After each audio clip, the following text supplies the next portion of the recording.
Bueno, bienvenidos a esta masterclass en la que vamos a hablar sobre el aporte solidario y el régimen penal tributario.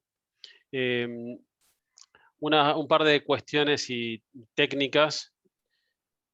La sesión está de Zoom, van a poder realizar sus preguntas a través del chat, así que cuando quieran escribirnos al chat pueden hacerlo. Y después hacia el final vamos a responder y atender las consultas. En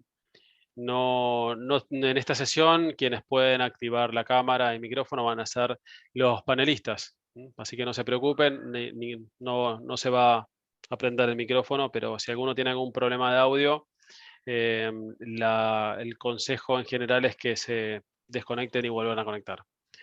Bien, esta actividad se encuentra organizada por el Departamento de Derecho Penal y también participa el Departamento de Derecho Tributario. Yo soy Mariano Zapac, soy el director ejecutivo del Departamento de Derecho Tributario. También aquí está presente el director del Departamento de Derecho Penal. Van a participar aquí como expositores Juan Pablo Friedenberg y Facundo Sarraberús, a quienes voy a presentar rápidamente porque sus antecedentes son más que conocidos, pero por si algunos no lo conocen, Facundo es abogado, socio del estudio Roca de Sarraberús, cursó la maestría en Derecho de la Universidad Austral y es diplomado en Compliance y Derecho Penal, y también en Derecho Aduanero. Es docente de grado y posgrado en distintas universidades de Derecho Penal y Penal Económico y es autor de diversos artículos de doctrina en Derecho Penal Tributario. Juan Pablo Friedenberg es abogado, doctor en Derecho, especialista en Derecho Tributario, subdirector del posgrado en Derecho Penal Tributario de la Universidad de Buenos Aires, docente de grado y posgrado en distintas universidades y es autor de libros y artículos de doctrina en Derecho Penal Tributario. Por su parte, al final de esta conversación, de esta clase, va a pasar sus conclusiones el doctor Mario Laporta, que es abogado, es especialista y máster en Derecho Penal y también en Derecho Tributario. Es doctor en Derecho por la Universidad de Barcelona y profesor de Derecho Penal en la Universidad Austral, en la Universidad de Buenos Aires, y a cargo de materias vinculadas con Derecho Penal Económico y Derecho Penal Tributario, tanto en grado como en posgrado. Bien, dicho esto, voy a pasarle la palabra a Facundo. No antes me gustaría hacer un breve comentario acerca del programa. Yo los invito a todos los participantes en esta charla, mientras también vamos esperando que muchos se conecten, que hay más personas que están viniendo a la sala de espera.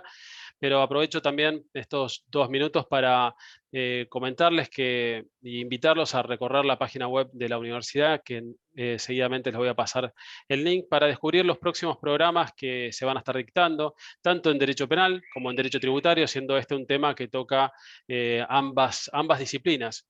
En el caso del Departamento de Derecho Tributario, próximamente, ahora en el mes de los primeros días de julio, va a comenzar un curso de asesoramiento tributario y un mes más tarde un curso de compliance tributario.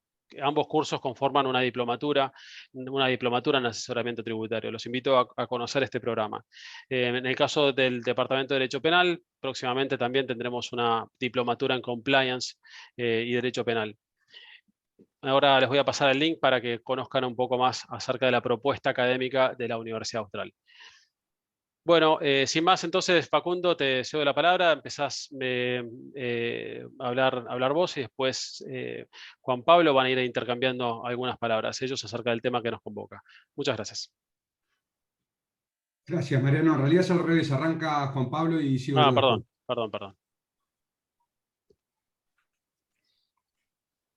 Hola, ¿qué tal? Muy buenas tardes.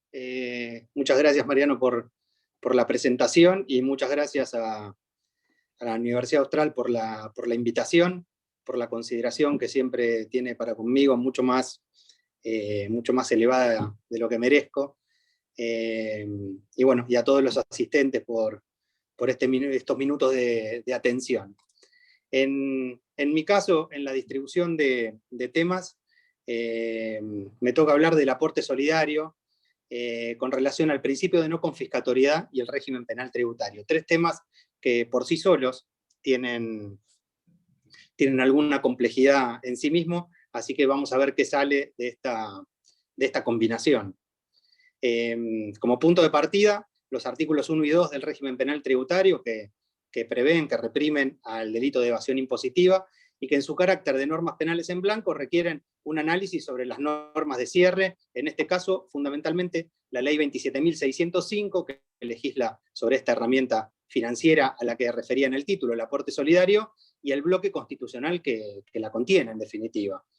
Recordemos que el establecimiento de este aporte solidario respondió a la necesidad de morigerar los efectos adversos que trajo aparejada la pandemia del COVID-19, tanto en lo social como en lo sanitario, en lo económico y puntualmente en lo fiscal, señalándose a tal efecto una serie de medidas y una serie de necesidades públicas a satisfacer por parte del Estado y particularmente una reasignación de recursos en favor del sistema sanitario en general y sobre los sectores de mayor vulnerabilidad frente a la pandemia y frente a aquella medida concreta frente a la pandemia, esa medida sanitaria que fue el aislamiento, el ASPO, el aislamiento social preventivo obligatorio.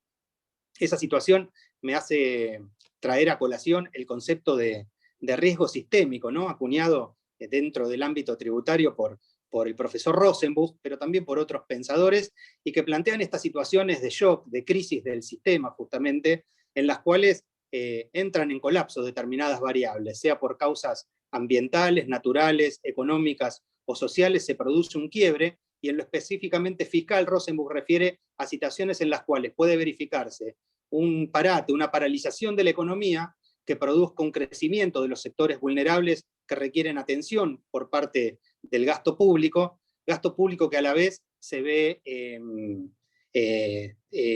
disminuido en sus recursos a partir de la merma en la recaudación que produce ese mismo parate en la economía. Estas situaciones de riesgo sistémico, plantea Rosenbuch, por citar uno de los autores que han referido al tema, pero también otros pensadores, requieren soluciones sistémicas, y desde el sistema tributario para ello se habla de impuestos sistémicos. Son aquellos que tienden a restablecer estas variables que hacen que el sistema vuelva a funcionar.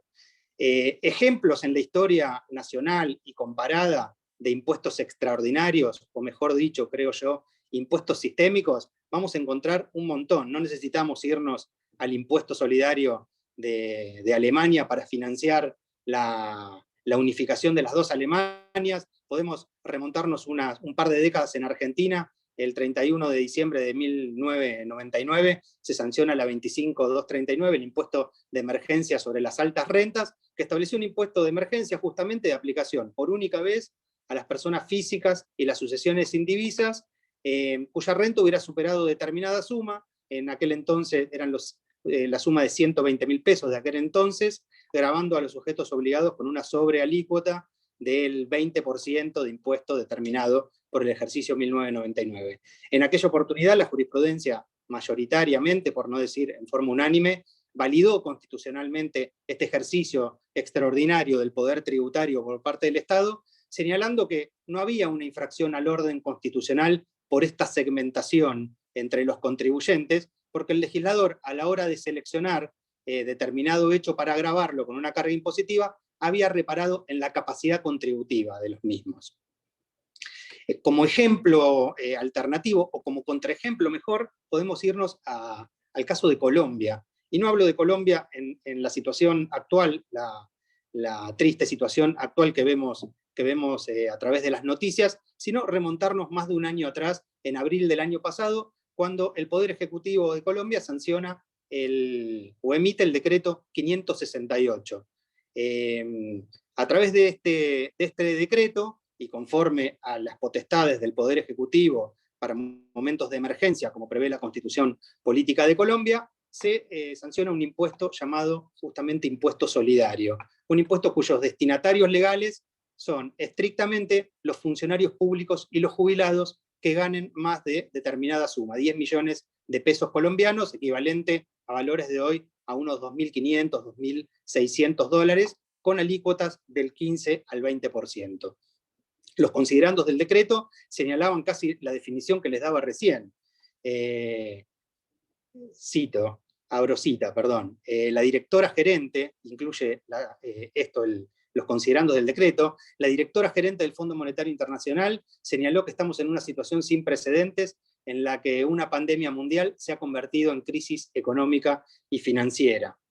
Dada la interrupción repentina de la actividad económica, el Producto Mundial se contraerá en el año 2020. Los países miembros ya han tomado medidas extraordinarias para salvar vidas y salvaguardar la actividad económica, pero se requiere más. Se debe dar prioridad al apoyo fiscal focalizado para los hogares y las empresas vulnerables a fin de acelerar y afianzar la recuperación en el año 2021.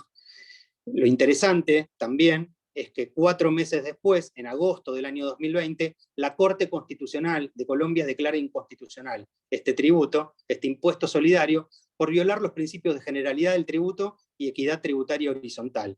Expresó que la carga debe distribuirse entre todas las personas con determinada capacidad de pago. De modo que si se grava un hecho, un acto, un negocio, no puede excluir a sujetos que estén en situaciones semejantes en términos de capacidad contributiva.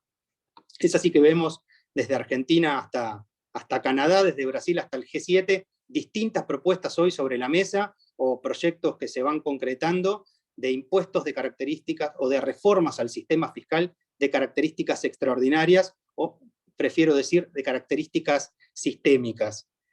Lo que no es una novedad, en distintos momentos de crisis, en distintos momentos de riesgos sistémicos, o peor, de crisis sistémicas, los impuestos, los tributos, herramientas financieras de carácter extraordinario han sido recurrentes en nuestro país y en distintos países, como ejemplificaba recién. Harach señala particularmente en sus Finanzas Públicas y Derecho Tributario hace más de 3 décadas, el ejemplo de los tributos patrimoniales de carácter extraordinario, como creo yo que es el de la 27605.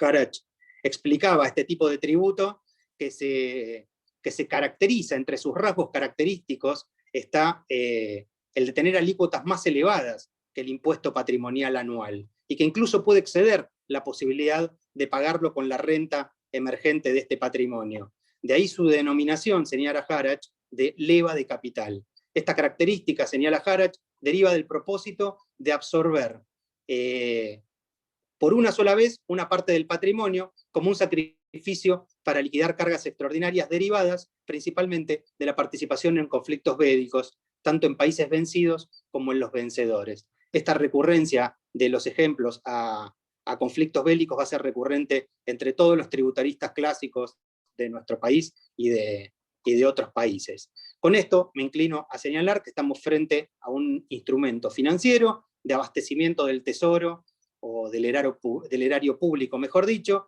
y más allá de las distintas posiciones jurídicas sostenidas en el medio, encontramos claros indicios de estar frente a un tributo que ha sido definido como prestación que el Estado exige unilateral y coactivamente para cubrir sus gastos, y siendo que sus notas características son esencialmente 4 y que parecen estar presentes en este caso: la fuente legal, el carácter personal del vínculo, la naturaleza pecuniaria y la afectación a fines estatales.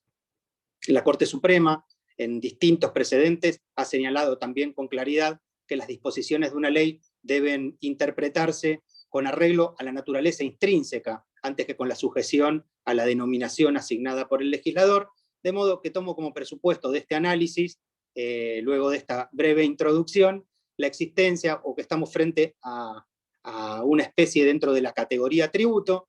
Puede que estemos frente a un aporte, frente a un impuesto, u otra especie tributaria de naturaleza sui generis, lo que ahora requiere que vayamos al segundo término de análisis, es decir, aquel que se vincula con la objeción constitucional más frecuente que está recibiendo el aporte solidario en distintos pleitos judiciales, y que tiene que ver con la existencia o no de confiscatoriedad. En cuanto a este principio, adelanto ya esta caracterización como un principio y no como una regla jurídica, la Corte ha señalado en reiteradas oportunidades que debe producirse, para que exista confiscatoriedad, una absorción por parte del Estado de una porción sustancial de la renta o el capital. La indeterminación propia de este principio impide caracterizarlo, creo yo, como una regla jurídica. Se trata de un principio que la mayoría de los autores incluso asume como derivado de otros tantos principios que son los que legitiman materialmente el ejercicio del poder tributario del Estado, como el principio de capacidad contributiva e incluso el principio de confiscatoriedad, el principio de capacidad contributiva, perdón.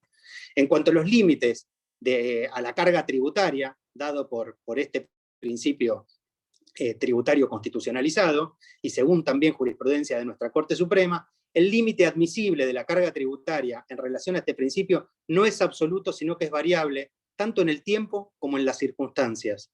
La Corte ha señalado que en razón de las cambiantes circunstancias del país, e incluso bajo las mismas circunstancias, la diversa relación de determinadas especies de impuestos con el bienestar general, derivada de la clase de riqueza o la actividad gravada, entre otros factores, puede justificar que la determinación del límite varíe en más o en menos, y que dicho límite no es absoluto, sino relativo, variable en el tiempo y aún susceptible de diferenciaciones en un mismo tiempo. Giuliani von Rusch explica también que la discrecionalidad o razonabilidad de los impuestos es materia circunstancial o de hecho. La imposición, señala Giuliani, en épocas de paz no puede ser igual a la imposición en tiempos de guerra. Vemos de nuevo esta alegoría a circunstancias más propias de las épocas en que estos tributaristas han analizado la realidad. ¿Cómo se acredita la confiscatoriedad? Bueno, también la Corte, recurriendo a jurisprudencia inveterada de la Corte, la confiscatoriedad no se presume, en definitiva resulta una cuestión de hecho que caso por caso debe ser objeto de concreta y circunstanciada prueba por parte de quien lo alega. Traigo aquí algún precedente del Tribunal Constitucional Español, interesante porque sentó ciertas apreciaciones generales sobre la confiscatoriedad y su prueba. Y señaló que por un lado corresponde plantear algunos casos como manifiestos, como evidentes de confiscatoriedad. Y señaló como casos evidentes o manifiestos taxativamente solo aquellos en los que por un impuesto o por una suma de distintos instrumentos tributarios se prive a un contribuyente del 100% de su propiedad. Fuera de estos casos, señala el Tribunal Constitucional Español, resulta muy dificultoso sentar criterios técnicamente operativos para definir la frontera de lo progresivamente justo de lo confiscatoriamente injusto. Agrega a ello que es imposible hacerlo en abstracto, siendo indispensable su acreditación y el ejercicio de ponderación en cada caso concreto, porque en definitiva, más allá de las reglas jurídicas en juego, se plantea la pugna u oposición entre dos o más principios de jerarquía constitucional: el deber de contribuir al sostenimiento de los gastos públicos, el de progresividad e incluso el de capacidad contributiva. Dentro de este análisis, entonces, nos planteamos si es viable la aplicación del régimen penal tributario a supuestos en los cuales el propio contribuyente tenga la íntima convicción o la convicción explícita a través de algún planteo judicial de incurrir en una violación al régimen penal tributario, o qué tratamiento parece asignarle el régimen penal a este tipo de situaciones. Partimos de la base de que, tratándose de un instrumento financiero de naturaleza tributaria, su incumplimiento doloso se va a encontrar reprimido conjuntamente por aplicaciones de sanciones administrativas y penales. Esto surge de la integración del régimen penal tributario, en especial el delito de evasión, reitero, como tipo penal en blanco, que remite al ordenamiento jurídico tributario, y también del propio texto de la 27605, que, por si hiciera falta, en su artículo 9, señala expresamente la aplicación del régimen penal tributario a su respecto. Con relación al delito de evasión, sabemos que la falta de presentación de declaración jurada ha sido considerada reiteradas veces como configurativa de ardid por parte de los tribunales, pero Facundo va a referirse con detenimiento a los casos, al análisis, a su análisis sobre la existencia de ardid o engaño, en especial en casos de omisión de presentar declaraciones juradas rectificativas, de modo que en mi caso quiero seguir este hilo conceptual para referirme a lo que adelantaba recién, a la compatibilidad de tipificar la conducta de un contribuyente en el tipo de evasión impositiva cuando él mismo cuestiona la violación del principio de confiscatoriedad. A este respecto, dos puntos de partida, o dos no puntos de partida, o dos ausencias de punto de partida, por la ausencia o por la escasez de antecedentes en el derecho argentino y en el derecho comparado. Son muy escasos los casos en que eso se haya planteado, y estas ausencias de faros nos hace intentar algunos análisis que podrán o no ser compartidos, pero que en principio nos llevan a analizar, a la luz de la teoría del delito, una primer señal, y es que en principio no van a aparecer pautas para desvincular en abstracto del tipo penal a la conducta de aquel que incumple con su deber tributario a sabiendas, con el cumplimiento de todos los requisitos previstos por el tipo penal y que señalaba recién, se va a referir Facundo, pero considerando que el mismo es injusto o incluso inconstitucional por confiscatorio. El juicio de tipicidad que debe realizar el operador jurídico, llamémosle funcionario del fisco, magistrado del Poder Judicial o del Ministerio Público Fiscal, tiene como momento de cierre o de consolidación el día de vencimiento de la obligación tributaria respectiva, es decir, el momento consumativo. ¿Existen algunos factores que puedan alterarlo con ulterioridad? Sí, ya veremos cuáles, pero en principio el momento en el cual se consolida el juicio de tipicidad es el momento de vencimiento de la obligación tributaria. La doctrina penal, o parte de la doctrina penal, porque no son temas pacíficos, señalan el caso del contribuyente que incumple con su deber tributario por convicción o en desobediencia como supuestos a ser analizados en el ámbito de la culpabilidad. Muñoz Conde, autor de un artículo muy recomendado en la materia, plantea justamente el caso de discrepancia entre el sistema normativo del autor del delito y el sistema jurídico oficialmente vigente como ejemplo de error de prohibición irrelevante, salvo en casos muy improbables de invencibilidad del mismo. En palabras de este profesor español, la regulación del error en el derecho vigente demuestra que el legislador es parco en conceder excesiva relevancia al error de prohibición, quizás porque tiene miedo de debilitar con ello a la vigencia objetiva de sus normas jurídicas, sobre todo en aquellos sectores como el tributario, en el cual no está muy seguro de que los ciudadanos respeten de buen grado la vigencia de las normas. Es un ejemplo en el cual se plantea la existencia de una causa de justificación a partir del resto del ordenamiento jurídico, distinto del ordenamiento jurídico penal, que le otorgarían un permiso para incumplir el deber legal al contribuyente. En esto plantea Muñoz Conde, y parte de la doctrina en su apoyo, le quitaría trascendencia a este tipo de error que por su parte es analizado en el ámbito de la culpabilidad. Y aquí es interesante señalar un famoso antecedente muy citado por distintos autores, incluso en nuestro medio, que es el caso Chick contra Estados Unidos, un caso de la Corte Suprema norteamericana, un caso que en general suele citarse vinculado a una nulidad procesal que dictó la Corte Suprema norteamericana en ese caso, pero que refería puntualmente a un contribuyente de lo que para nosotros en Argentina sería el impuesto a las ganancias de la cuarta categoría, un piloto de American Airlines que entre los años 80 y 86, 87, omite presentar y abonar el tributo, a la vez que lo cuestiona por inconstitucional, argumentando que los salarios no son ingresos y la violación a determinadas enmiendas constitucionales, principio de capacidad contributiva, y en concreto la enmienda número 16 de la Constitución norteamericana sobre las potestades tributarias del Congreso del Estado Federal.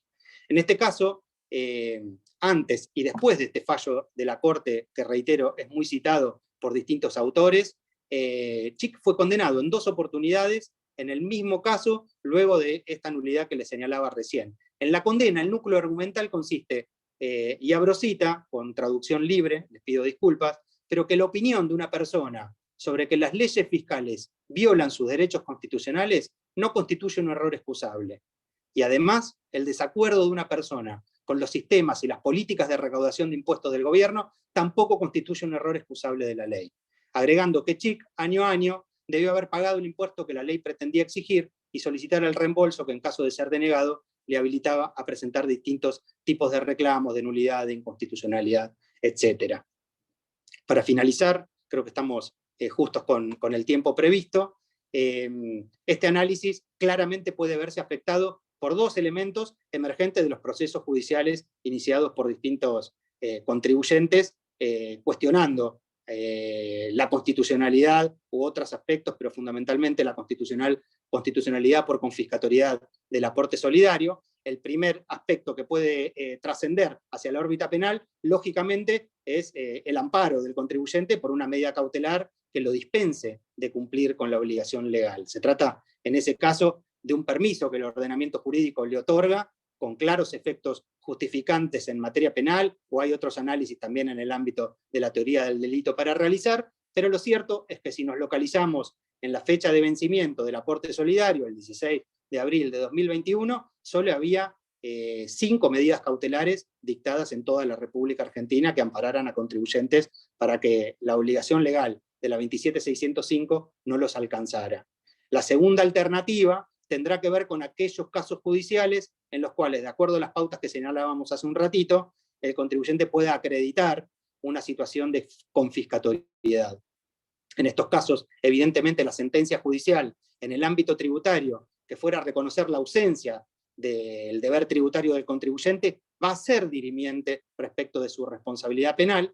En este punto también hay muy pocos antecedentes sobre vinculaciones jurisdiccionales entre lo penal y lo tributario, fundamentalmente pocos antecedentes en cuanto al impacto penal de la sentencia tributaria, pero recordemos el fallo Manolio de la Sala Tercera de la Cámara Federal de Casación Penal, en la Sala Tercera, donde ratifica o donde reivindica el efecto exculpante que tiene la resolución en la jurisdicción tributaria acerca de la inexistencia de la obligación tributaria que cierra al tipo penal de evasión impositiva. Con esto finalizo mi exposición. Les agradezco mucho la atención dispensada y quedo a disposición para el debate o para las preguntas que puedan surgir. Muchas gracias.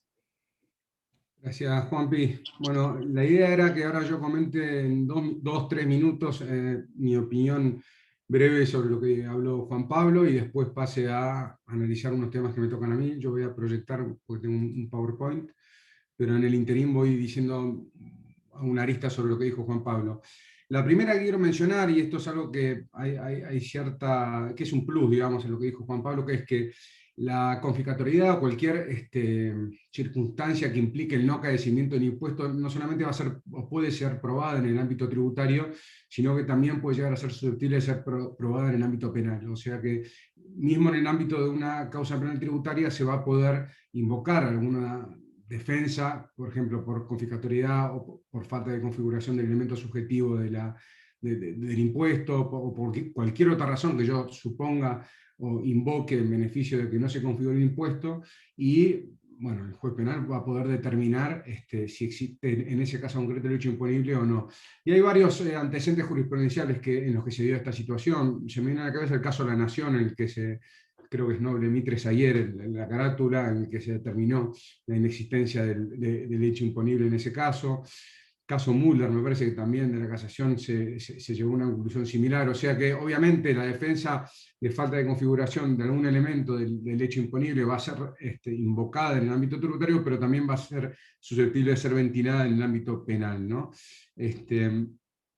Por otro lado, respecto de la confiscatoriedad, bueno, muy bueno todo lo que dijo Juan Pablo. Yo quiero hacer una acotación, que es que está el dictamen de la Procuración del Tesoro de la Nación respecto al ajuste por inflación, que si bien no es asimilable in totum este caso, porque ahí lo que se da justamente es la presentación de una declaración jurada, si se quiere, engañosa, o aplicando un ajuste que no estaba habilitado por la norma.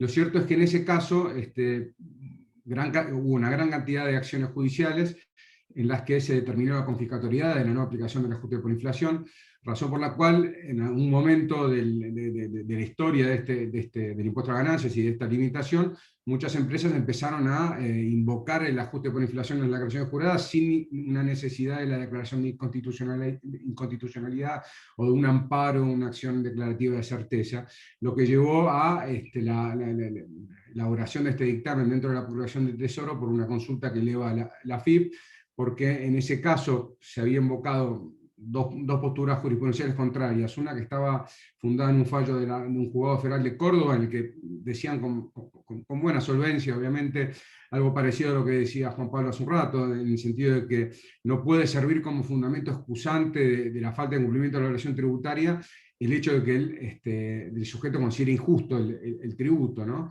Este fallo fue revocado por la Cámara, pero por otro lado se había dado un fallo en la Cámara de Rosario en la cual se había determinado que no había existido un dolo típico de parte del contribuyente, porque en un caso en el que se había aplicado directamente el ajuste por inflación, porque determinó que el contribuyente había prestado o presentado a la AFIP toda la documentación que le fue requerida en la determinación para el correcto cálculo del impuesto. Entonces la AFIP eleva la consulta de la Procuración del Tesoro, que termina estableciendo que no correspondía formular denuncia en razón de la expectativa o la razonable expectativa que tenía el contribuyente que se daba en el caso concreto un caso de confiscatoriedad. Lo que no quiere decir que en el ámbito tributario se puede rechazar la defensa, pero en ese caso concreto la Procuración del Tesoro determinó la posibilidad de no presentar la denuncia o de dispensar al organismo fiscal de la presentación de la denuncia. Obviamente todo esto con anterioridad a la última reforma de la Ley Penal Tributaria, que en el artículo 19 habilitó con bastante más amplitud este tipo de situaciones. Pero bueno, básicamente eso es lo que yo quería acotar respecto de la exposición excelente que dijo Juanpi. Paso a compartir el PowerPoint que tengo preparado. ¿Se ve, no? Se ve. Si puede ponerlo en modo presentación. Ah, sí. Vamos. Perfecto. Entonces, básicamente, ¿qué es lo que pasa, o qué es lo que pasó con el aporte solidario? ¿Qué es lo que fuimos nosotros viendo desde nuestra posición en un estudio jurídico que hace exclusivamente derecho penal, pero que siempre viene a un contador, a un tributarista preguntándonos, bueno, ¿qué hacemos, no? ¿Qué hace el cliente?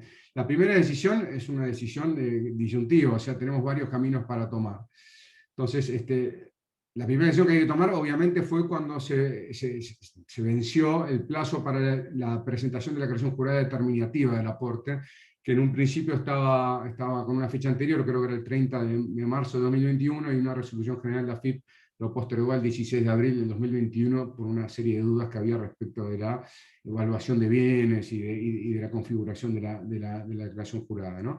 Pero bueno, llegaba la fecha, se acercaba la fecha y el cliente quería saber, ¿qué hago? Obviamente siempre vamos a partir sobre el supuesto de que existe un incentivo a tratar de quedar fuera del margen del impuesto, porque obviamente la gran mayoría de las personas se resisten, y es lógico, al pago de mayores impuestos, más en un país como la Argentina, que tiene una carga tributaria bastante importante. Entonces, llegada esta fecha, veíamos más o menos cuatro alternativas.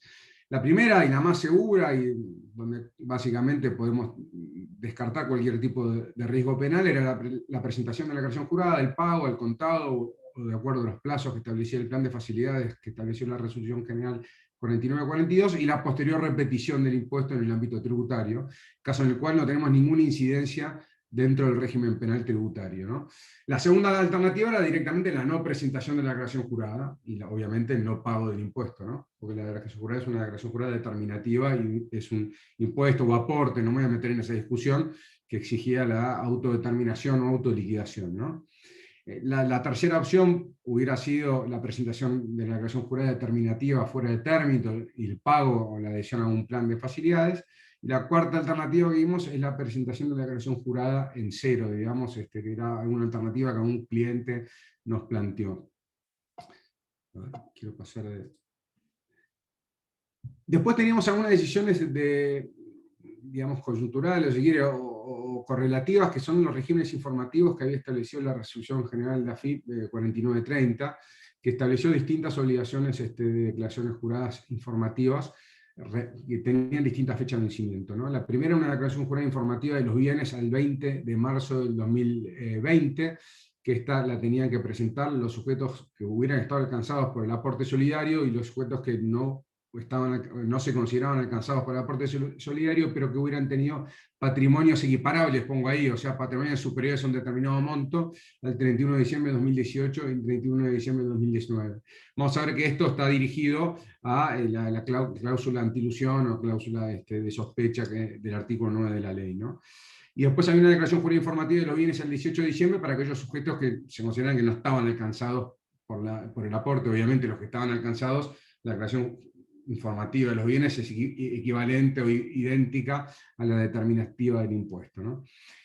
Entonces, básicamente esas eran las obligaciones. El primer tema que hay que tratar es qué es lo que pasa, y el más relevante, con aquellos que decidieron no presentar la declaración jurada. Y lo pongo a Bart en su función de niño, yo no fui, o sea, porque claro, el que no presenta la declaración jurada dice, bueno, yo no fui, yo no estoy amparado por este aporte, por este impuesto, ¿no?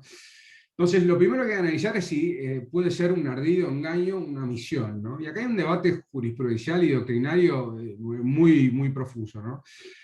Y voy a tratar de ser escueto, porque la verdad podría hablar un rato largo, y lo tenemos a Mario, que gran parte de la tesis la dedicó a este tema, y seguramente lo podría explicar con bastante más solvencia que yo, pero básicamente hay que partir sobre la noción de bien jurídico que tenemos, ¿no? Como primer paso para analizar si un ardid puede estar configurado por una mera omisión de una presentación de declaración jurada. Y acá siempre nos dividimos entre las posturas patrimonialistas y las posturas más funcionalistas, o sea, aquellas que hablan de la hacienda pública en su sentido dinámico, como aquella actividad financiera del Estado o el procedimiento dirigido a la recaudación de impuestos. Básicamente, un bien jurídico suprapersonal, digamos, o colectivo, vinculado a las funciones del Estado.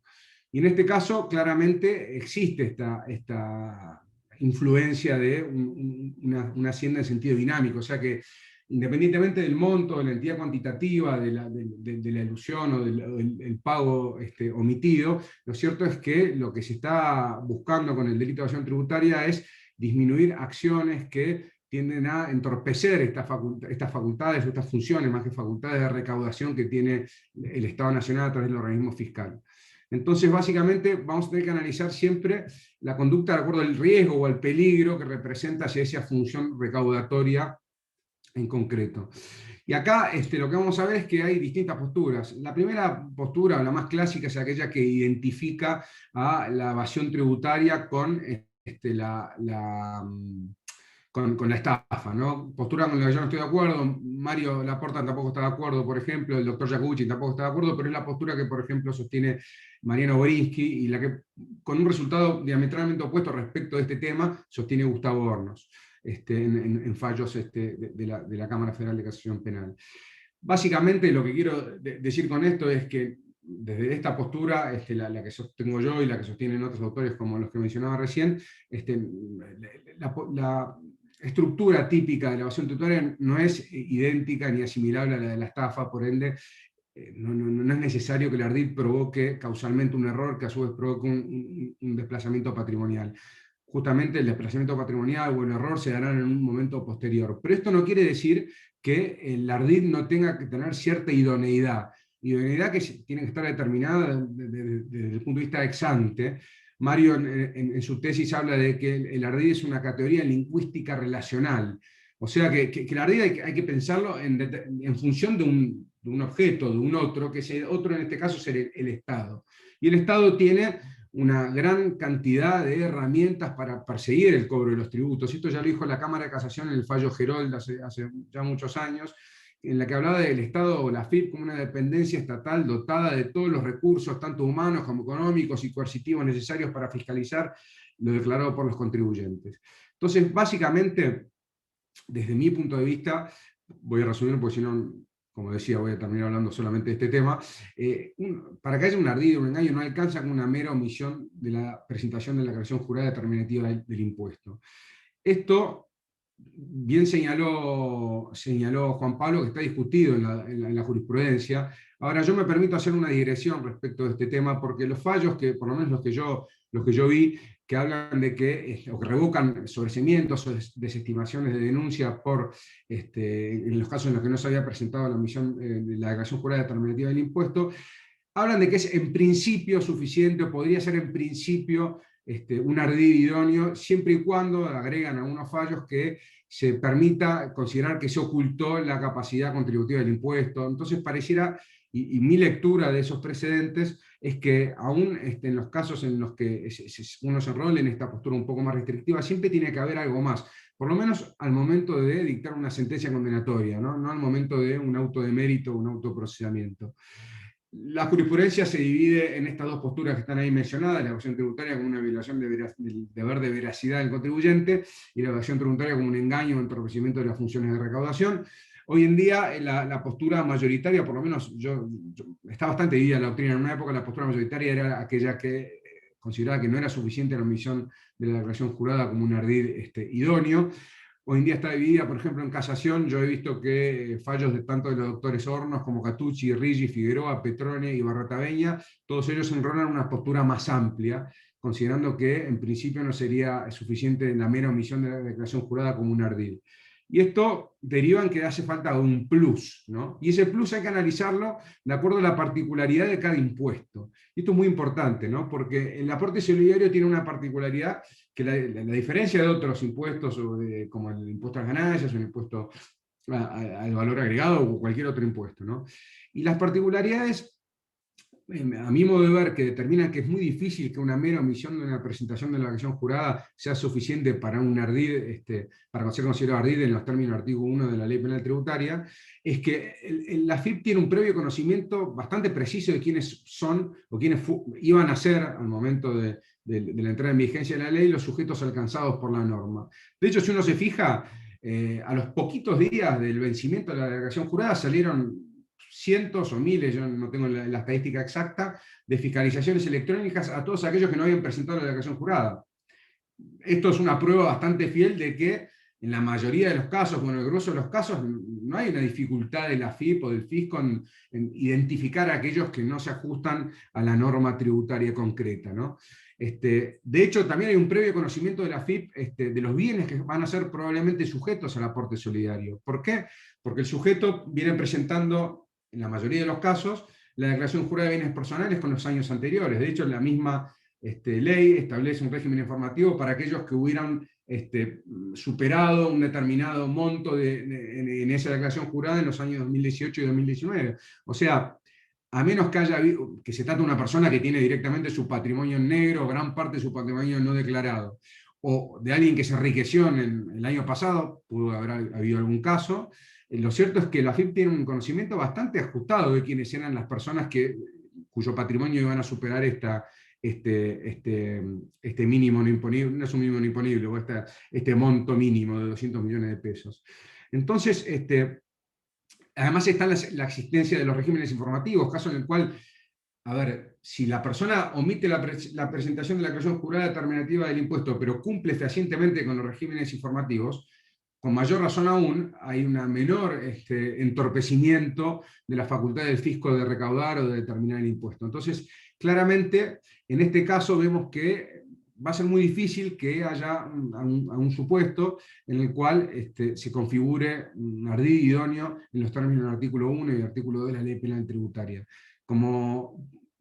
Básicamente la conclusión de este punto es que solamente eso se va a dar, a mi criterio, en los casos de aquellas personas que directamente tienen todo su patrimonio oculto, o gran parte de su patrimonio oculto, y lo que eso le hubiera implicado superar el monto de los 200 millones de pesos. Tengo 3 casos para comentar. Este es el primer caso, lo tengo a Lorenzo Lamas, porque claro, como decía Juan Pablo, el renegado, aquel que se considera que no lo obliga la ley, que no le obliga el impuesto por distintas razones, confiscatoriedad, a la que ya me referí. También había argumentos de capacidad contributiva, argumentos de principio de igualdad por la diferencia de tasas de bienes en la Argentina y el extranjero. En su momento, cuando no se sabía si se iba a imputar el patrimonio del 18 de diciembre o al año anterior, el tema del efecto liberatorio del pago y la doble imposición con bienes personales. Bueno, entonces, básicamente, hay distintas razones por las cuales el sujeto puede considerar que es injusto este impuesto, ¿no? Y lo cierto es que tiene razón Juan Pablo cuando habla de que en principio la ley tiene una presunción de legitimidad. O sea, una persona no puede directamente decir este impuesto no me aplica, yo no lo pago. Ahora, eso puede ser suficiente a los efectos del ámbito tributario, pero si el sujeto omite la presentación de la declaración jurada, pero cumple con los regímenes informativos y pone en conocimiento de la AFIP de alguna manera, ya sea mediante una acción declarativa de certeza, un amparo, la presentación de una multinota que se popularizan tanto en los dictámenes que hacían los abogados en este último tiempo, pareciera que se está dando un caso en el cual la AFIP, y en palabras del doctor Jacobucci, no está en un ámbito de ignorancia. O sea, si yo le doy toda la información al fisco, y básicamente yo no pago porque no presento la declaración jurada, porque considero que no me ampara o no me afecta el impuesto, bueno, pareciera que no se da un caso de ardid idóneo en ese caso tampoco, ¿no? Y esto me remito, insisto, al fallo, al dictamen de la Procuración del Tesoro y al fallo de la Cámara de Rosario, que resolvían estos casos mediante la invocación de una falta de dolo, ¿no? Una falta de intención deliberada, de intención de eludir o evadir el impuesto, ¿no? Como decía, esto está sujeto a que la persona cumpla los regímenes informativos de la ley de la ley, de la Resolución General 4930. Yo, en este caso, recomendaba que se cumpliera con el régimen informativo con anterioridad al vencimiento del aporte, porque obviamente una vez que venció el plazo para la presentación de la declaración jurada, se puede considerar consumado el delito. Entonces el cumplimiento posterior podría decirse como un acto posterior que no afecta a la consumación del hecho anterior. Entonces, si bien uno podía presentar hasta el 30 de abril los regímenes informativos, yo sugería, cuando me hacían estas consultas, presentarlo con anterioridad al vencimiento de la declaración jurada. El segundo caso que quería traer a colación es el caso de aquel que se desapodera de los bienes, ¿no?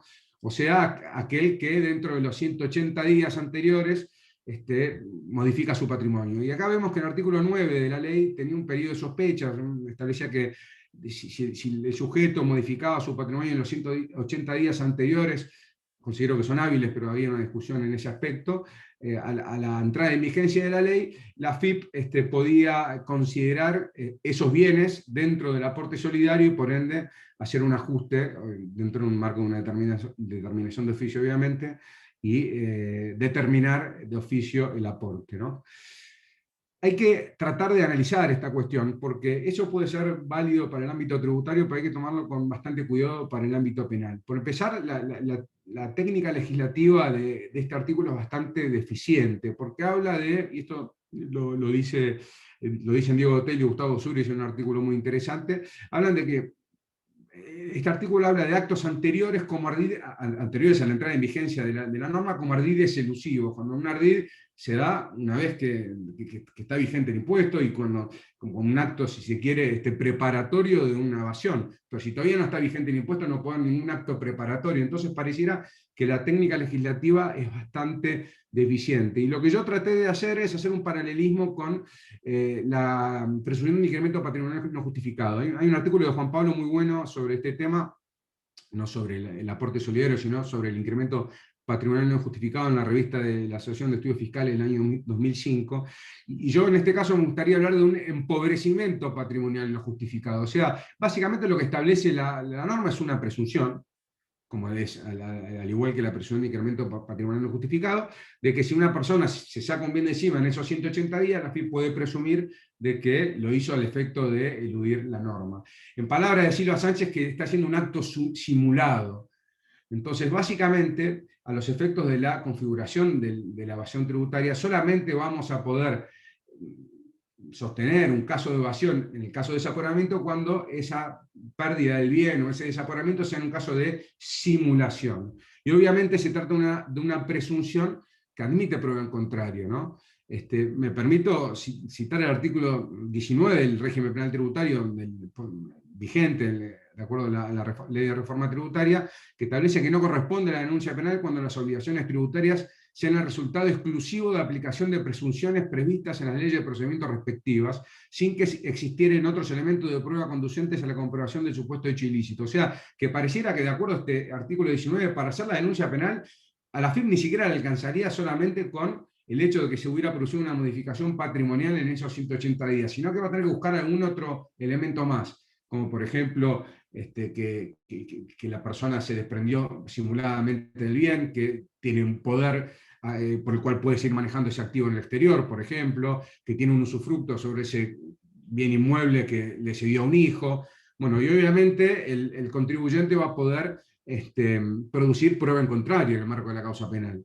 Yo me acuerdo que una cosa que sugeríamos en el marco de las consultas que recibíamos era, bueno, está bien, vos te puedes desprender de parte de tu patrimonio. De hecho, lo cierto es que hay una cuestión vinculada al principio de legalidad y a la libre disponibilidad del patrimonio, en el sentido de que antes de la entrada en vigencia de la ley vos podías disponer de tu patrimonio, pero una buena prueba que le vas a poder presentar a la FIP en el marco de una causa penal es que aquel que recibió la donación use parte de la donación, usen parte de la plata que recibieron para comprar un activo inmobiliario, algo que demuestre que hubo una efectiva donación y que no fue una simulación, que yo le puse mis bienes a nombre de mis hijos para no pagar el impuesto nada más. Por último, el caso 3 que yo me había planteado de tratar es el tema de las diferencias de índole técnico, ¿no? Básicamente hay un montón de cuestiones que pueden generar diferencias de tipo técnico, por ejemplo, diferencia de criterio en la evaluación de activos, diferencia de criterio en la evaluación de las participaciones en sociedades. Por ejemplo, había una diferencia bastante clara respecto de la cotización de los títulos públicos, porque los títulos públicos cotizaban un valor y la FIP publicó unos valores que estaban vinculados digamos, a la cotización a través de un dólar MEP, digamos, no al tipo de cambio oficial de los títulos en el exterior, sino un tipo de cambio superior. Y eso lo hacía la FIP, o lo hizo la FIP en el micrositio del aporte solidario, pero no estaba previsto en la norma. Por ejemplo, diferencias respecto de los aportes a entes sin personalidad fiscal. Esto ha sido en el caso de las sociedades conyugales. Por ejemplo, había una posibilidad de interpretar legalmente de que en el caso de la sociedad conyugal podíamos dividir los bienes entre las dos, si eran bienes gananciales, entre las dos partes, ¿no? La discusión sobre la residencia fiscal. Son todas cuestiones que hacen a la determinación técnica, ¿no? Y sobre esta cuestión, obviamente está el artículo 19 del régimen penal tributario, que establece que en esos casos donde se da una diferencia técnica, la FIP no tiene que formular la denuncia, o está eximida de formular la denuncia.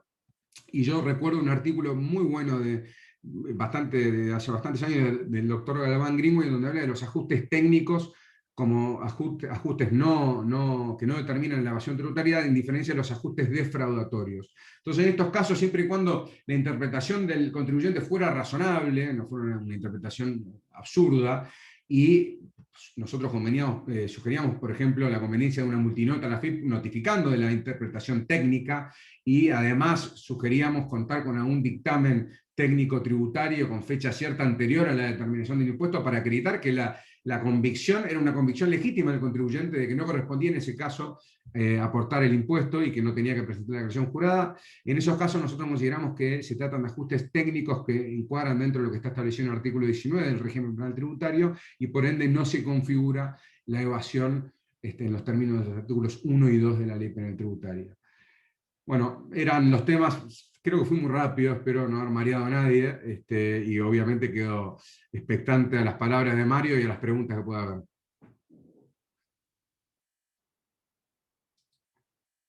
Tengo que dejar de compartir, ahí está. Marito. Ahí está, bien, Falco. Ahí nos escucha. Sí, está silenciado. Bien, bueno. Yo estuve tomando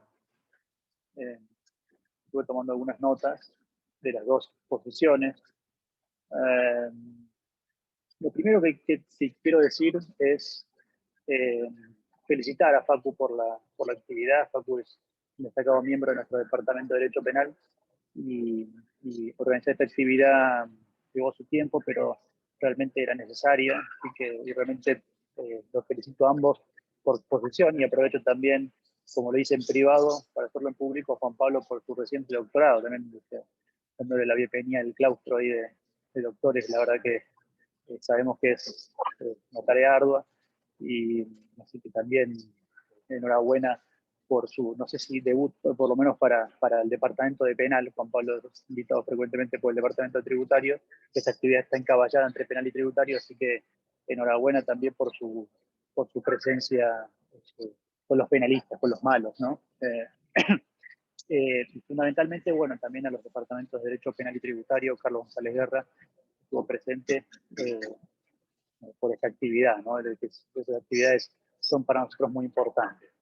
Yo estoy tomando algunas notas, me siento más competente para hablar de los temas penales, a pesar de tener una competencia nominal en el derecho tributario. Me pareció muy interesante lo que planteaba Juan Pablo vinculado con las objeciones al impuesto o el carácter, ¿no?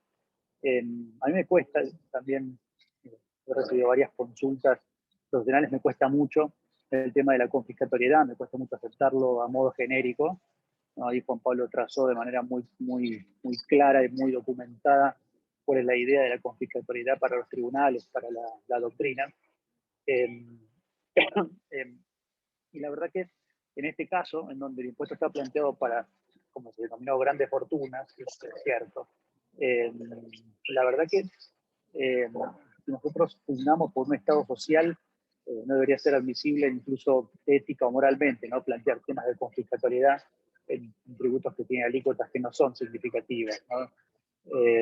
Eso tiene que ver con distintas concepciones del Estado.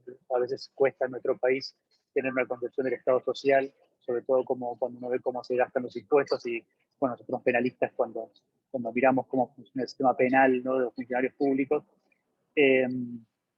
Pero es cierto que de la confiscatoriedad pareciera ser que, dada la situación y dado lo que sucedió, por lo menos en términos nominales, es difícil de plantear, e incluso, no sé si antiético, pero realmente cuesta pensar, por lo menos de modo nominal, que un Estado no tenga derecho, no tenga el deber incluso de hacer una recaudación extraordinaria para atender a los gastos de esto, ¿no?, de esta situación. Otro capítulo es si lo hace o no lo hace, ¿no? Está claro que nadie está pensando en esto. Y por otra parte también, yo comparto y me gusta mucho la idea de como se llama, bien llama Juan Pablo, los impuestos sistémicos, ¿no? Yo tengo un capítulo de la tesis que seguramente nadie leyó, sí, obviamente, el tribunal, en donde se habla acerca de la equiparación, ¿no?, de las normas directivas de conducta del derecho penal y del derecho tributario, y estos impuestos, ¿no?, tienen que ver un poco con esa idea, con una función directiva de conductas, una función social. Entonces, este carácter del impuesto tiene que de algún modo también traer algún tipo de legitimación, ¿no?, de los impuestos. Es decir, que si el Estado toma medidas excepcionales, de algún modo tiene que legitimarlo, ¿no?, desde el punto de vista tributario. Y mientras hablaba Juan Pablo me hacía pensar que esto podría uno encontrar algún tipo de legitimación, yo sé que esto es algo impropio, por el lado como se legitiman las tasas, ¿no?, porque en definitiva, acá estamos recaudando con un propósito, ¿no?, el propósito de paliar la pandemia y atender a la merma económica derivada de esto. Debería, en cierto modo, auditarse o justificarse o validarse el impuesto en la medida que este propósito se cumpla. Esto es un poco un pensamiento que iba teniendo mientras escuchaba a Juan, y esto es una manera de validar esa excepcionalidad, en definitiva, ¿no?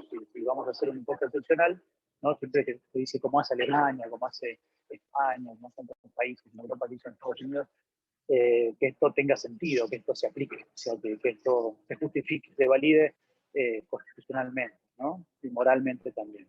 Está claro que en los tributos generales esto no se puede. En los tributos generales no hay manera de validar la identificación con el gasto. Creo también, y creo lo que hablaba Facundo, yo lo comparto de forma plena, un poco también porque necesita, pero fundamentalmente creo que incluso yo iría algo más allá en algunos puntos, ¿no? Me sido cauto en algunas partes de su exposición, y yo fui anotando también, y hay unos puntos en los cuales por lo menos yo tengo ideas un poco más extremas, más extremas en el sentido de la validación del ardid o engaño, ¿no? Principalmente el ardid o el engaño depende del tributo, ¿no?, que se está evadiendo, ¿no? No podría haber una especie de formulación genérica, ¿no? El ardid siempre es lo mismo, esto no puede pasar, ¿no? No todos los impuestos son iguales, no todos los impuestos se evaden del mismo modo. Este es un impuesto muy parecido a bienes personales, en definitiva, es un impuesto al patrimonio. Entonces, el modo de evadirlo tiene que ser parecido al modo que tradicionalmente se evade el impuesto a bienes personales, ¿no? Y acá, sí, como decía Facu, hay una cuestión, ¿no?, y además hay un dato adicional. No solamente el Estado ya tiene la información, sino que el contribuyente en el periodo inmediatamente anterior ya declaró su patrimonio en bienes personales, por lo cual ahí ya, en esa comunicación permanente fisco-contribuyente, ya hay una base de conocimiento clara, ¿no?, a partir de la cual, bueno, él empezaba bien con esas miles de notas que salieron al día siguiente, intimando las que se consideraban incluidos. Entonces, yo creo que la omisión de declarar, ¿no?, es un ítem, un poco acá lo que está dando vuelta, ¿no?, una de las principales modalidades que omite, es un ítem discutido desde hace mucho tiempo en el sistema penal tributario, pero la cuestión de la omisión de declarar no tiene una respuesta única. Ni única para todos los delitos, para todos los impuestos, perdón, no implica para todos los momentos, porque claramente una cosa era la obligación de declarar en la década del 80, en donde la única comunicación con el fisco era una declaración jurada mecanografiada, en papel, ¿no? Que uno entregaba una ventanilla, y otra cosa es la opción de declarar hoy, en donde los sujetos de información, ¿no? Y nosotros mismos, en nuestra comunicación permanente con el fisco, incluso el libro de digital, facturación electrónica, brindamos hacia el Estado de la información. Entonces, claramente hoy el Estado probablemente tenga más información de nosotros que nosotros mismos. Esto siempre lo cuento, también me pasó, desde haber olvidado una cuenta de familiar. Entonces, esto implica aceptar que el ítem, digamos, rubro, este capítulo de opción de declarar, no se puede tratar en forma genérica, y sobre todo los pronunciamientos que hay, ¿no?, en la jurisprudencia tienen que ser considerados en forma cronológica. Bueno, un fallo de, no sé, de 1990 sobre la opción de declarar es un fallo de este año. ¿No? Claramente están hablando de dos sistemas tributarios diferentes y el sistema tributario es determinante a la hora del delito fiscal, ¿no? Entonces, sí que está claro que una omisión de declarar puede valer como punto de partida para una investigación, ¿no? Pero también está claro que en muchos casos ya la propia denuncia o el propio cargo parte de ese único dato. Entonces ahí no hace falta mucho más, ¿no? Digamos, nosotros tenemos en la cabeza el sistema mixto, procesal, pero no es sistema acusatorio. Yo si fuese fiscal, no llevaría un caso a juicio, no validaría, no intentaría validar una acusación sobre la base de la omisión de declarar. Tendría muchas chances de perderlo y eso afectaría mi ratio como fiscal, con lo cual no creo que vaya a querer volver a ser fiscal, pero realmente esto yo como fiscal no lo haría, ¿no? Entonces, las tres hipótesis que plantea Facu, que yo comparto. Está el renegado. Yo de hecho le pregunté si podría haber puesto una foto mía en la moto, porque también tengo con el pelo muy largo, un carrito de cuero y todo. No quería ir tan lejos. Preferió un nivel más bajo, y poniendo a Lorenzo Lamas, la mía hubiese sido mejor. Pero claramente, ¿no? En el caso del renegado, el propio contribuyente quiere dar al fisco la información y le dice que está en desacuerdo, ¿no? Un desacuerdo así como genérico, como estaba Juanpi con Muñoz Conde, ¿no? El renegado, el delincuente por convicción tributaria, que es completamente injustificable. Pero en ese caso, claramente, y hay mucha jurisprudencia, y yo también lo trabajé en la tesis, el que dirime, ¿no? El que pone las cartas sobre la mesa, básicamente, y discute sobre eso, claramente no puede ser considerado que hace ningún ardid. Sí, los casos de simulación, pero tampoco se puede dar un concepto genérico de simulación, ¿no? Sobre todo el caso de los actos anteriores a la vigencia, y ahí comparto lo que dice Facundo. O sea, ahí el límite es la libertad, ¿no? O sea, si por mucho que esté enunciando la ley, todo lo que yo haga en el ámbito de libertad patrimonial es completamente lícito. El problema no va por ahí. A mí me evoca a otra cosa, al caso de la quiebra fraudulenta, ¿no? De los actos anteriores. ¿Por qué lo digo? Porque claro, si uno realiza un acto patrimonial, hay una lógica, que debe tener una contraprestación. No sé, si uno vendió, tiene que tener el dinero, ¿no? Sale un bien, entra otro. Pero, por ejemplo, si uno donó, la donación es un acto lícito.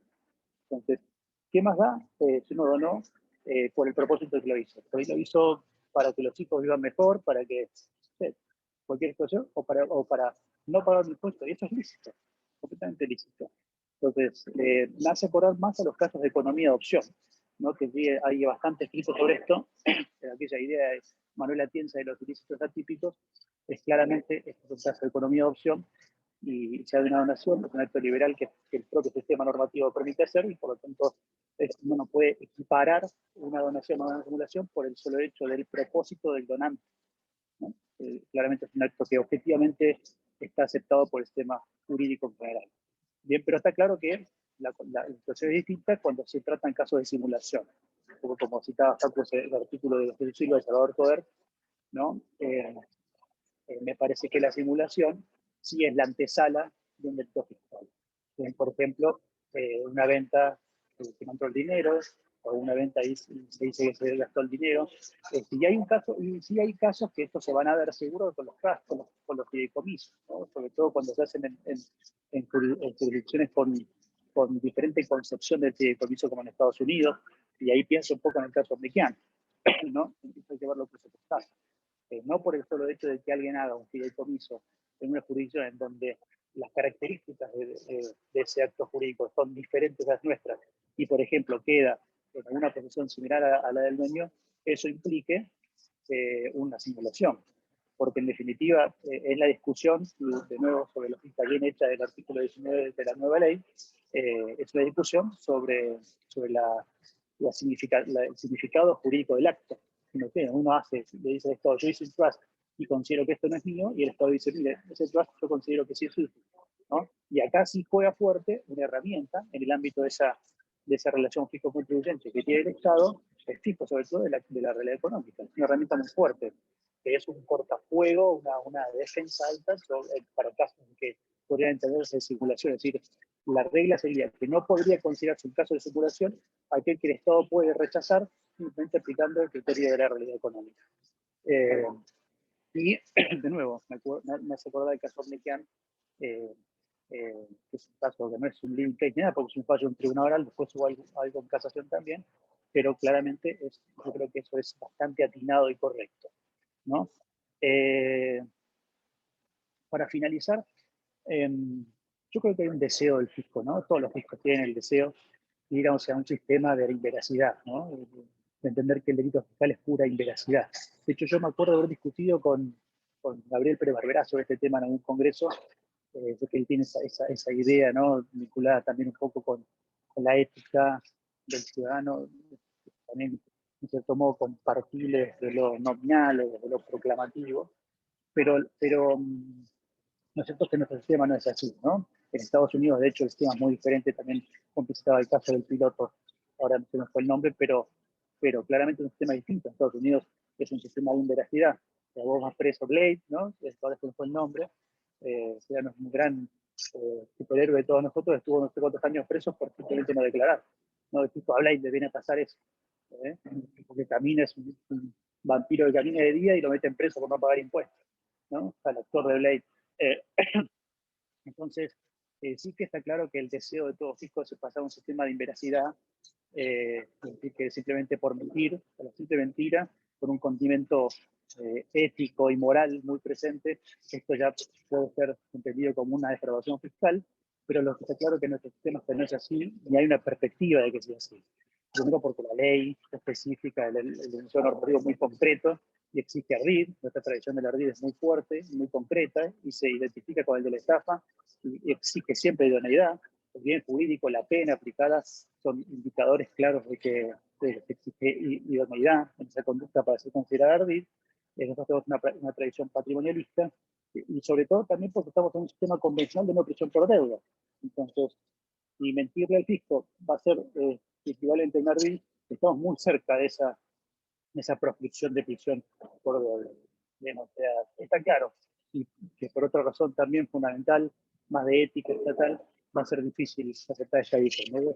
Andaba en moto por Bolivia y decía, gracias Evo por las rutas, y la ruta era un río. O sea, entonces, claramente, en un esquema así, es difícil esta justificación ética de un sistema de inveracidad. En Estados Unidos, sin ir más lejos, uno podría aceptarlo, ¿no? Las vacunas, por ejemplo. Uno va a cualquier supermercado y se pone una vacuna, ¿no? Y nosotros estamos en esa gestión ya ridícula de la vacunación, en donde todo el mundo está mintiendo, poniéndose en categorías, peleándose por una dosis o por dos dosis, cuando se supone que este es el propósito de esa recaudación extraordinaria estatal, ¿no? Entonces, para finalizar, creo que todo esto se va a dirimir en la jurisprudencia. Si va a haber denuncias, y si hay denuncias, los abogados tendremos que hacer planteos. Así que voy a citar a uno de mis mentores, ¿no? en su jurisprudencia práctica y pedestre del día a día, Raúl Ple, que decía que la jurisprudencia no se cita, se hace. Gracias, y vamos a abrir entonces el espacio de las preguntas. Quien quiere intervenir por el chat.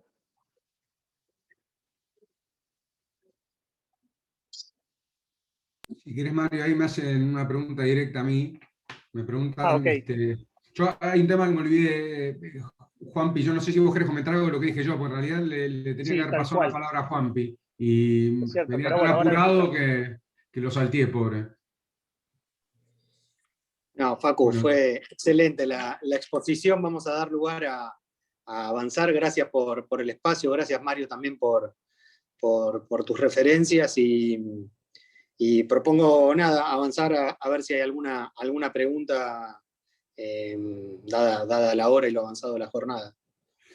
acá me preguntan cómo incide la presentación de la aclaración jurada en impuestos a los bienes personales en 2020 y 2021 en relación con el aporte solidario. Yo algo mencioné,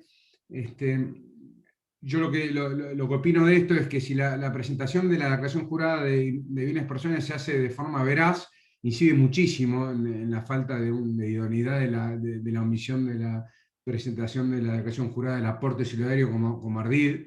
Y Juanpi en las charlas previas me mencionaba un fallo que yo no conocía de la sala A, el fallo, no sé la carátula, porque ahora los publican sin carátula, QSA, en la cual en cierta forma la Cámara dice que el hecho de que se haya presentado verazmente la declaración jurada de IVA no necesariamente hacía que la omisión de presentación de la declaración jurada de impuesto a las ganancias no era un ardid idóneo, ¿no? Es un fallo interesante, yo en cierta forma no comparto el criterio, si hago una mención de que en ese fallo la Cámara establece como salvedad que, o sea, no sería suficiente la presentación de la declaración jurada de IVA para suplir, digamos, la omisión de la de ganancias, porque considera que tiene que analizarse si no hay en esa presentación de la declaración jurada de IVA alguna cuestión que está incompletamente presentada o falaz o que no representa la realidad. O sea, en cierta forma hay un matiz, pero es un tema que se va a discutir fuerte en la jurisprudencia, como decía Mario, esto. ¿Qué incidencia va a tener la declaración jurada de bienes personales? Juanpi, ahí hay una pregunta que no le decía ahí, pero es para vos. Dice, al no tener cabida el argumento de la constitucionalidad, ¿qué principio se podría definir? Imagino que el principio tributario, ¿no?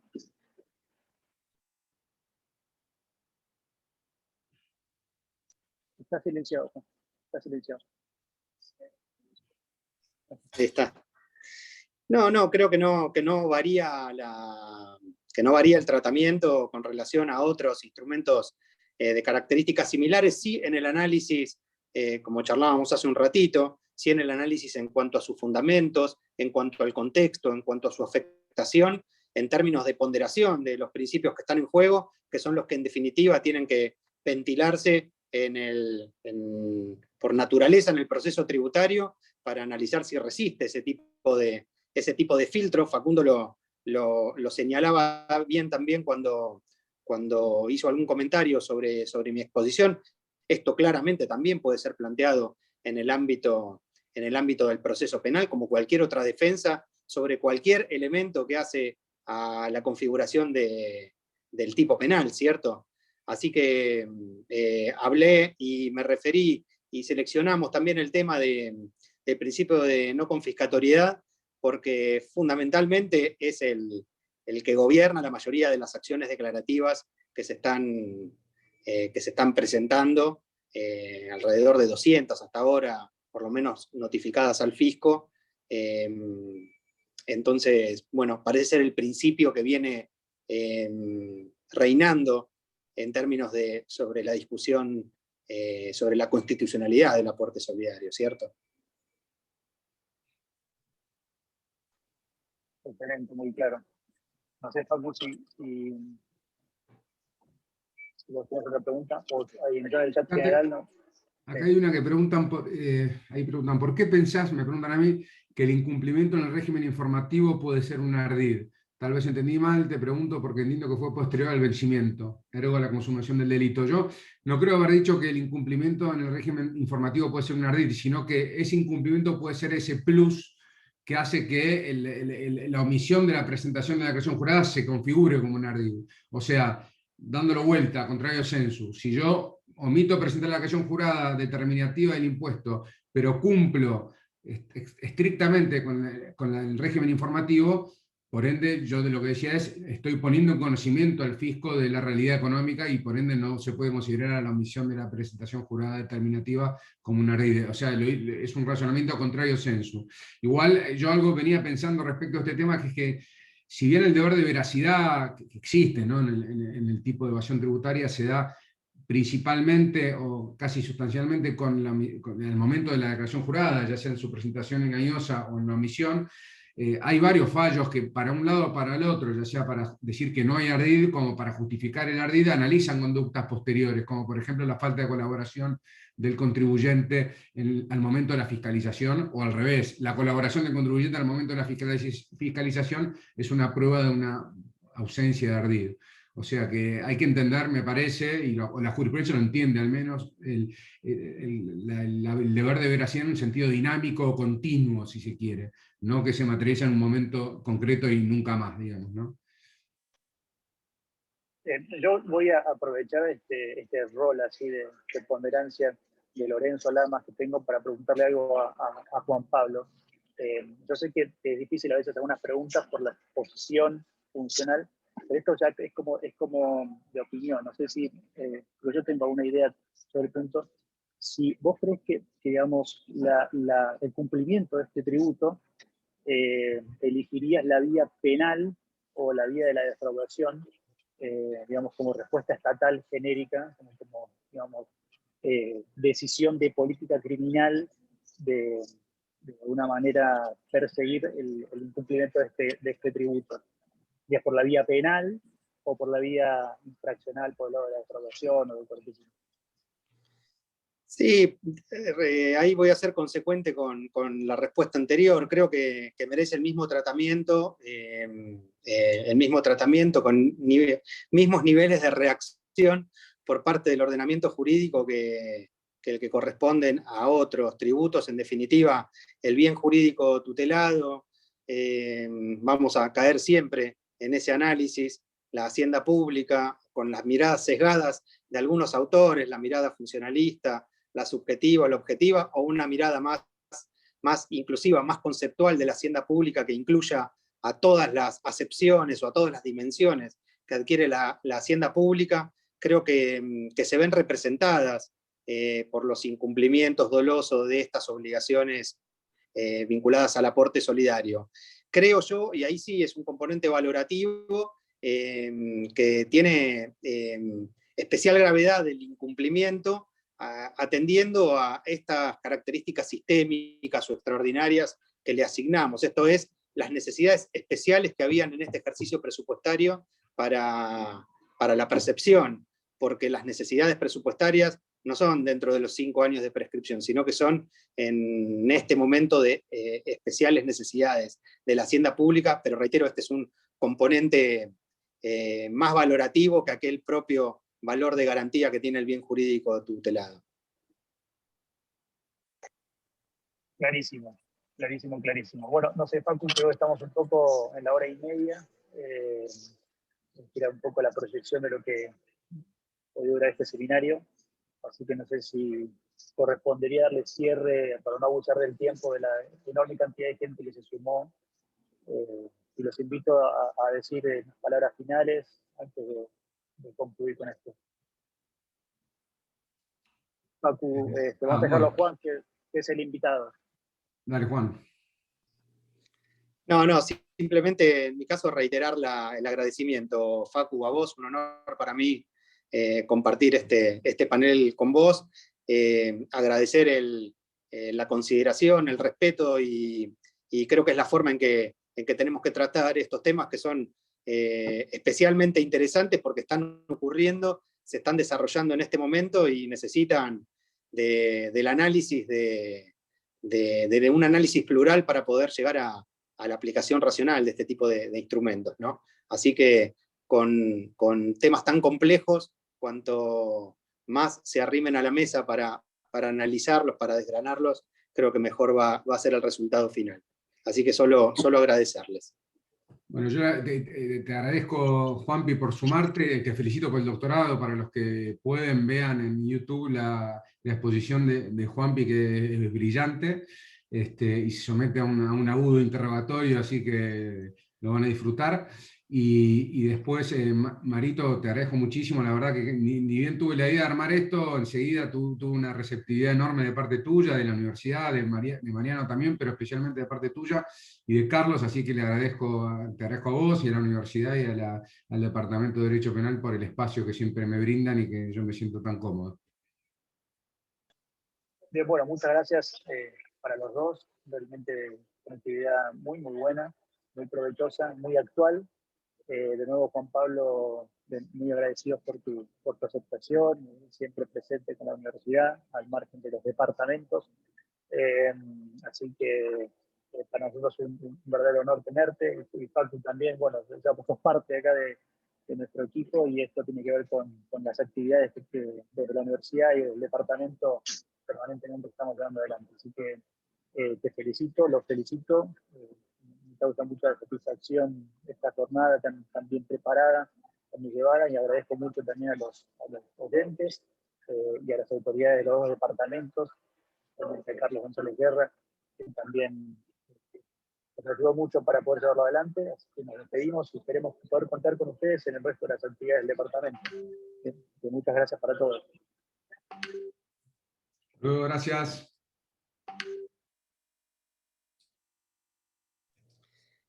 Chao, muchas gracias.